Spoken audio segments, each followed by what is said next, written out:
Hello મિત્રો, આજથી આપણે સિલેક્શન એન્ડ જીત 2025 યુટ્યુબ ચેનલ આપણે ચાલુ કરી છે.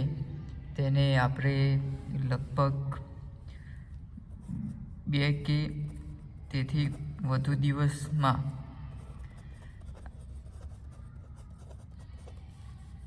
ટૂંકમાં 2 દિવસમાં આપણે તેમાં લાઈવ જોવા મળીશું.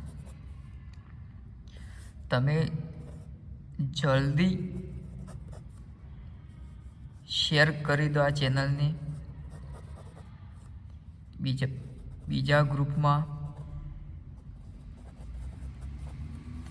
તો આપણે જલ્દી લાઈવ મળીશું.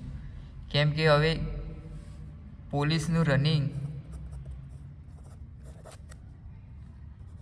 અત્યારે કોલ લેટર ચાલુ છે.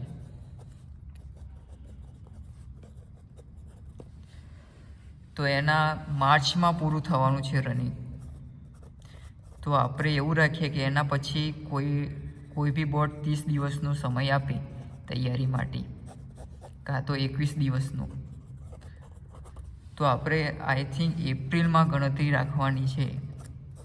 તો એપ્રિલ સુધીમાં જો તમારે સિલેબસ PSI અને LRD આ બંનેનો સિલેબસ તમારે જો પૂરો કરવો હોય તો આપણે 2 દિવસની અંદર લાઈવ લેક્ચર ગોઠવવાનો આપણે વિચાર છે, જો તમારો સહકાર મળે તો. હવે તેમાં આપણે આ વખતે આ રવિવારે જો એક્ઝામ લેવાઈ કંડક્ટરની, એમાં હતું કે 64નો વર્ગ માઇનસ 36નો વર્ગ બરાબર 20 ગુણ્યા A બરાબર એની કિંમત પૂછી હતી આપણને. જો તમે 64નો વર્ગ એક સેપરેટ કરવા જો 64 ગુણ્યા 64 અને 36 ગુણ્યા 36, એની પાછી તમે બાદબાકી કરો જે જવાબ આવે એના પાછા ભાગ્યા 20 કરવાના. તો એમ કરવા જો એટલામાં તો બીજા બધા જે મિત્રો તૈયારી કરે છે, જેને શોર્ટકટ ખબર નથી, એ લોકો અત્યારે તમારાથી બહુ આગળ ગયા. આ દાખલાનો જવાબ 10 સેકન્ડની અંદર આવવો જોઈએ. 10 સેકન્ડ યા તો 15 સેકન્ડ. આપણે એક્ઝામ જે આપવા છે એમાં 16 સેકન્ડનો એક પ્રશ્ન આપણે એને એટેમ્પ કરવાનો હોય છે. 16 સેકન્ડ જો ના થાય, 16 સેકન્ડ તો આપણને વાત જ થાય છે, પણ એ પ્રશ્ન 16 સેકન્ડમાં વાંચી સમજી અને તરત જવાબ આપવાનો છે. એને અમુક શોર્ટકટ રીતો છે, જો તમારે શીખવી હોય તો હું તમને જો આ દાખલાની શોર્ટકટ રીત તમને બતાવું. 64નો વર્ગ, કોઈ બી દાખલાનો વર્ગ કરવાનો હોય ત્યારે 1 થી 10 સુધી વર્ગ આવવા જરૂરી છે. હવે 64 તો આ બંનેનો સેપરેટ વર્ગ કરવાનો. 6નું કેટલું થાય? 36 થાય. અને 4નું કેટલું થાય? 16. હવે છેલ્લા આંકડાને આપણે ભૂલી જવાનું છે. આ બંનેનો ગુણાકાર કરવાનો. 6 4 24. આખી રકમને પાછા ગુણ્યા 2 કરવાના છે. 6 4 24, 24 દુ 48, એટલે કેટલા થાય? 6 9 0 40 96. આ બંનેનો સરવાળો કરી દેવાનો. પછી હવે આપણે 36નું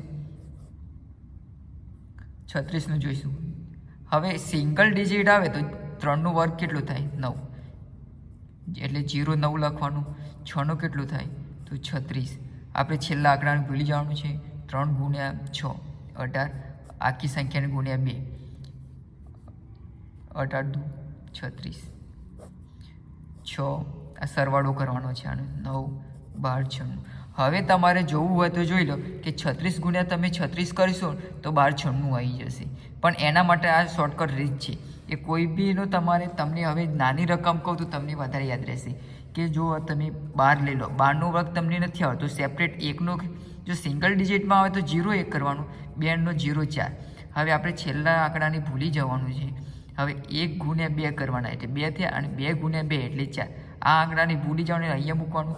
હવે 4, આ બંનેનો સરવાળો 4 1. તમને ખબર છે કે 12નો વર્ગ 144 થાય છે.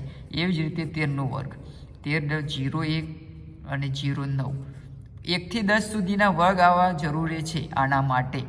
1 થી 10 પછી તમે 11નો તમે આ રીતે શોર્ટકટ રીત અપનાવશો તો તમને થઈ જશે. આ રીતે હવે આપણે બીજો છેલ્લા આંકડાને ભૂલી જવાનું. 1 ગુણ્યા 3, 3 ગુણ્યા 2 6. આ બંનેનો સરવાળો 9 9 ના 9 6 ને 1 169. એટલે આ રીતે જ વર્ગ અને વર્ગમૂળમાં તમને 2 સેકન્ડ થાય આટલું કરતાં આ દાખલાનું 64નું તમારે આ 40 96 અને 12 96 આ બંનેની બાદબાકી કરવાની હતી. આ બંને આ 96 નીકળી ગયા. હવે 4000માંથી તમારે 1200 બાદ કરવાના હતા. તો 4000માંથી તમે 1200 બાદ કર્યા હોત 0 0 40માંથી 12 જાય તો 10 જાય તો 30 એટલે 28. હવે તમારે આ નીચે લાવી દેવાનું હતું. આ સામે 20 છે, આ 20 અહીંયા નીચે લાવવાના હતા. 2800/20 140 તમારે જવાબ આવતો હતો. બસ જો તમને આ વર્ગ અને વર્ગમૂળની રીતોને આવી શોર્ટકટ રીતો ખબર હોય તો તમે આ દાખલાને તમે ટેકલ કરી શકો છો. હવે બીજો દાખલો એવો હતો કે 60 કિમીની ઝડપે પ્રતિ કલાક એક ટ્રેન જાય છે. 9 સેકન્ડમાં એ થાંભલાને પસાર કરે છે તો ટ્રેનની લંબાઈ શું? તો આ દાખલાને કોઈ સૂત્રથી ગણવાનું નહોતું. 1 કિલોમીટર છે એને મીટરમાં ફેરવવાના હતા અને કલાક છે એને સેકન્ડમાં ફેરવવાની હતી. કિલોમીટરની મીટરમાં ફેરવવા માટે 1000 વડે ગુણવા પડે તો 60,000 થયા અને કલાક પ્રતિ કલાક છે એટલે 3600 થયા અને કેટલા 9 સેકન્ડમાં 9 આ બંને 0 0 ગયા 9 4 36 4 થયા 15 ચોક 60 15 એટલે 0 એટલે તમારે જવાબ એમાં 150 આવતો હતો. એટલે આ એક જ સ્ટેપમાં આ દાખલો પતાવી દીધો. આ રીતે આપણે શોર્ટકટ શીખીશું તો આપણે પોલીસમાં આપણે બહુ જ જલ્દી રિઝલ્ટ મળશે. અને આવા બધા તો બહુ છે, લસા છે, બહુ ચેપ્ટર છે, લસા ગુસા વર્ગમૂળ. પોલીસમાં આ ચેપ્ટર ગઈ વખત PSIની એક્ઝામમાં આ ચેપ્ટર બહુ ભાગ ભજ્યો હતો. આ લસા ગુસા આ બધા તમને જો શોર્ટકટ રીત આવડતી હશે તો બીજામાં તમે સાદું વ્યાજ બી તમને શોર્ટકટ રીતથી શીખવાડીશ. ચક્રવૃત્તિ વ્યાજ અત્યારે તમને બહુ ભારે લાગે છે આ બધા ચેપ્ટરો, પણ જ્યારે આપણે શોર્ટકટ શીખીશું ત્યારે આમ બહુ મજા આવશે. જો જેટલી પ્રેક્ટિસ વધારે હશે એટલું તમને રિઝલ્ટ વધારે મળશે. એટલે આપણે યુટ્યુબ ચેનલ નવી બનાવી છે તો આપણે યુટ્યુબ ચેનલમાં આપણે 2 દિવસની અંદર જો તમે જલ્દી જ કરશો તો આપણે જલ્દી લાઈવ જોવા મળીશું. અને જેમ બને એમ જલ્દી તમે કરો તો એમ જ આપણે જલ્દી લાઈવ આવીશું આ યુટ્યુબ ચેનલમાં. અને જે પણ કોઈને વોટ્સઅપ ચેનલમાં જોડાવવું હોય એમને આ નંબર જોઈ લેવાનું 9265261830 અને એના પર હાય લખીને મોકલી દેવાનું એટલે હું તમને ગ્રુપમાં એડ કરી દઈશ.